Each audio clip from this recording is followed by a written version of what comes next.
నేను లేకుంటే నేను లేకుంటే అనంత విశ్వాన్ని నాది అనేవారు ఎవరు? నేను లేకుంటే అండపిండ బ్రహ్మాండాలకు ఆధారమైన వారు ఎవరు? సమస్త పిపీలికాది పర్యంత జననానికి ముందు, మరణం తరువాత, నిద్రలోనూ ఆద్యంతాలు లేకుండా ఉన్న ఎరుకే నేను. ఆ నిత్య సత్య సచిదానంద నేనుయే నేను. ఆ నేనుయే భగవంతుడు, మహాశక్తి.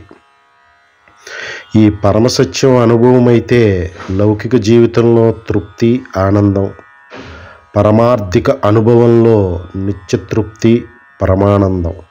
సర్వం శ్రీ సద్గురార్పణమస్తు. జై గురుదత్త.